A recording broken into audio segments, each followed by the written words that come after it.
ಇದಕ್ಕೆ ಮೂಲ ಕಾರಣ ಏನಂತ ಹೇಳಿದ್ರೆ ಈ ಕಾಲೇಜಿನಲ್ಲಿ ಸುತ್ತಮುತ್ತಲೂ ಕೂಡ ಹರಿದು ಹೋಗಲಿಕ್ಕೆ ಸುತ್ತಲೂ ಇರತಕ್ಕಂಥ ಕಾಲುವೆಗಳನ್ನು ಬಂದ್ ಮಾಡಿದ್ದಾರೆ.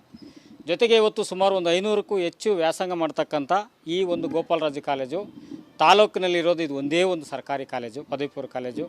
ಇಲ್ಲಿ ಶೌಚಾಲಯಗಳದ್ದು ಸಮಸ್ಯೆ ಇದೆ, ಕೊಠಡಿಗಳದ್ದು ಸಮಸ್ಯೆ ಇದೆ. ಆದರೂ ಕೂಡ ಇವತ್ತು ಒಂದೇ ಒಂದು ಸಣ್ಣ ಮಳೆಗೆ ಇವತ್ತು ಕೆರೆ ಅಂತಾಗಿದೆ. ಯಾವ ಮಕ್ಕಳು ಕೂಡ ಕೊಠಡಿಗೆ ಬರೋಕ್ಕಾಗ್ತಾಯಿಲ್ಲ. ಹಾಗಾಗಿ ಸ್ಥಳೀಯ ಆಡಳಿತ, ತಾಲೂಕು ಆಡಳಿತ ಇರ್ಬೋದು, ಜಿಲ್ಲಾಧಿಕಾರಿಗಳಿರ್ಬೋದು ಅಥವಾ ಜನಪ್ರತಿನಿಧಿಗಳಿರ್ಬೋದು, ದಯಮಾಡಿ ಒಂದು ಸಾಮಾಜಿಕ ಕಳಕಳಿಯಿಂದ ಇವತ್ತು ಆನೇಕಲ್ ತಾಲೂಕಿನಲ್ಲಿರ್ತಕ್ಕಂಥ ಇಂಥ ಕಾಲೇಜನ್ನು ಉಳಿಸಬೇಕಾಗಿದೆ. ಈ ಕೂಡಲೇ ಸ್ಥಳಕ್ಕೆ ಬಂದು ಈ ನೀರನ್ನು ಬೇರೆ ಕಡೆ ಹರಿದು ಹೋಗಲಿಕ್ಕೆ ಕೆಲಸವನ್ನು ಮಾಡಬೇಕು ಅಂತೇಳಿ ಮಾನ್ಯ ಪುರಸಭೆ ಅಧಿಕಾರಿಗಳಲ್ಲಿ ಮನವಿ ಮಾಡ್ಕೊಳ್ತೇನೆ. ಇವತ್ತು ಪಟ್ಟಣದಲ್ಲಿ ನಮಗೆಲ್ಲ ನಾಚಿಕೆ ಆಗಬೇಕು. ಇವತ್ತು ಇಲ್ಲಿನ ಜನಪ್ರತಿನಿಧಿಗಳು ಕೂಡ ಅರ್ಥ ಮಾಡ್ಕೋಬೇಕು. ನಾನು ರಾಜಕೀಯ ಹೇಳ್ತಾ ಇಲ್ಲ, ಆದರೆ ಇವತ್ತು ನಮ್ಮ ಮಕ್ಕಳು, ಬಡ ಮಕ್ಕಳು ಓದ್ತಕ್ಕಂಥ ಇಂಥ ಕಾಲೇಜಿನಲ್ಲಿ ಅದು ಇವತ್ತು ಈ ರೀತಿಯ ಒಂದು ವಾತಾವರಣ ನಿರ್ಮಾಣ ಆಗಿರೋದು ನಮ್ಮೆಲ್ಲರಿಗೂ ಏಸಿಗೆ ತರತಕ್ಕಂಥ ವಿಚಾರ. ಇವತ್ತು ಒಂದು ಕಾಲೇಜನ್ನು ಉಳಿಸಲಿಕ್ಕೆ ನಾವು ಕೆಲಸ ಮಾಡಿಲ್ಲ ಅಂದರೆ ಬೇರೆ ಏತಕ್ಕೆ ಇಲ್ಲಿ ಕೆಲಸ ಮಾಡಬೇಕು ಅಂತೇಳಿ ನಾನು ಜನಪ್ರತಿನಿಧಿಗಳಲ್ಲಿ ಮನವಿ ಮಾಡ್ಕೊಳ್ತೇನೆ. ಒಂದೇ ಒಂದು ಕಾಲೇಜಿದೆ, ಆ ಕಾಲೇಜಲ್ಲಿ ಇಂಥ ದುಸ್ಥಿತಿಗೆ ಕಾರಣಭೂತರಾಗಿರ್ತಕ್ಕಂಥ ನೀವುಗಳು ಇನ್ನು ಮುಂದೆ ಆದರೂ ಎಚ್ಚೆತ್ತುಕೊಂಡು ಇದನ್ನು ತೆರವುಗೊಳಿಸ್ತಕ್ಕಂಥ ಕೆಲಸವನ್ನು ಮಾಡಬೇಕು.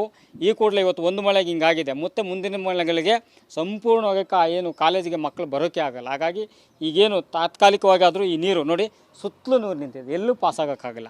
ಹಾಗಾಗಿ ಕಾಲುವೆ ಪೊಲೀಸ್ ಕ್ವಾರ್ಟರ್ಸ್ ಪಕ್ಕದಲ್ಲಿ ಒಂದು ಸಣ್ಣ ಕಾಲುವೆಯನ್ನು ತೆಗೆದು ಮತ್ತು ನೋಡಿ ಈ ಮಣ್ಣು ಏನು ಅವರೇ ಹಾಕಿದ್ದಾರೆ ಅದನ್ನು ತೆರವುಗೊಳಿಸಿ ಮಕ್ಕಳ ವ್ಯಾಸಂಗಕ್ಕೆ ಒಂದು ಉತ್ತಮವಾದ ಒಂದು ವಾತಾವರಣ ಕಲ್ಪಿಸ್ಕೊಡ್ಬೇಕು ಅಂತೇಳಿ ನಾನು ಎಲ್ಲ ಜನಪ್ರತಿನಿಧಿಗಳಲ್ಲಿ, ಜಿಲ್ಲಾಧಿಕಾರಿಗಳಲ್ಲಿ ಮನವಿ ಮಾಡ್ಕೊಳ್ತೇನೆ. ಬೆಳಗ್ಗೆ ಮಕ್ಕಳು ಬರ್ತಾರೆ, ನೀರಲ್ಲಿ ಇಳಿದೋಗಕ್ಕಾಗ್ತಿಲ್ಲ, ಹೆಣ್ಮಕ್ಳು ಹೆಚ್ಚಿಗೆ ಇದ್ದಾರೆ.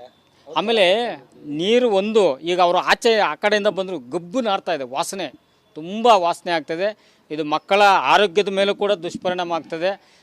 ಮತ್ತು ಅವರ ವಿದ್ಯಾಭ್ಯಾಸಕ್ಕೂ ಕೂಡ ಕುಂಠಿತವಾಗ್ತದೆ. ಯಾಕಂದರೆ ಒಳ್ಳೆಯ ವಾತಾವರಣ ಇದ್ದರೆ ಮಾತ್ರ ವ್ಯಾಸಂಗ ಮಾಡಲಿಕ್ಕೆ ಸಾಧ್ಯ. ಇದು ಎಲ್ಲೋ ಒಂದು ಕಡೆ ಸರ್ಕಾರಿ ಕಾಲೇಜನ್ನು ಮುಚ್ಚತಕ್ಕಂಥ ಒಂದು ನಿರ್ಮಾಣ ಕೂಡ ಆಗ್ತದೆ. ಹಾಗಾಗಿ ಯಾರೆಲ್ಲ ಸಾಮಾಜಿಕ ಹೊಣೆಗಾರರಿದ್ದಾರೆ ನೀವೆಲ್ಲರೂ ಕೂಡ ಇಲ್ಲಿ ಆಗಿರ್ತಕ್ಕಂಥ ದುಶ್ಚಟಕ್ಕೆ ದಯಮಾಡಿ ಒಂದು ಪರಿಹಾರವನ್ನು ಕಂಡುಕೊಳ್ಬೇಕು ಅಂತೇಳಿ ನಾನು ಅನಿರೀಕ್ಷಿತವಾಗಿ ಬಂದಿದ್ದೆ. ನಾನು ಈ ಕಾಲೇಜ್ ಹತ್ರ ಬೆಳಗ್ಗೆ ಅನಿರೀಕ್ಷಿತವಾಗಿ ಬಂದಿದ್ದು. ಹಾಗಾಗಿ ಇದನ್ನು ನೋಡಿದಾಗ ಭಾಳ ಮನಸ್ಸಿಗೆ ನೋವಾಯಿತು. ನಾನು ಈ ಕಾಲೇಜಿನ ಹಳೆ ವಿದ್ಯಾರ್ಥಿಯಾಗಿ ಮನವಿ ಮಾಡ್ಕೊಳ್ತಾ ಇದ್ದೀನಿ, ದಯಮಾಡಿ ಇದನ್ನು ಒಂದು ತೆರವುಗೊಳಿಸ್ತಕ್ಕಂಥ ಕೆಲಸವನ್ನು ಸ್ಥಳೀಯ ಆಡಳಿತ ಮಾಡಲಿ. ಮನೆ ಜಿಲ್ಲಾಧಿಕಾರಿಗಳು ದಯಮಾಡಿ ಜಿಲ್ಲೆಯಲ್ಲಿ ಆನೇಕಲ್ಲಲ್ಲಿ ಒಂದೇ ಕಾಲೇಜಿದೆ, ಒಂದು ಸಾರಿ ಬಂದು ನೀವು ಕಾಲೇಜನ್ನು ವೀಕ್ಷಣೆ ಮಾಡಬೇಕು ಅಂತೇಳಿ ನಾನು ಮನವಿಯನ್ನು ಮಾಡ್ಕೊಳ್ತೇನೆ.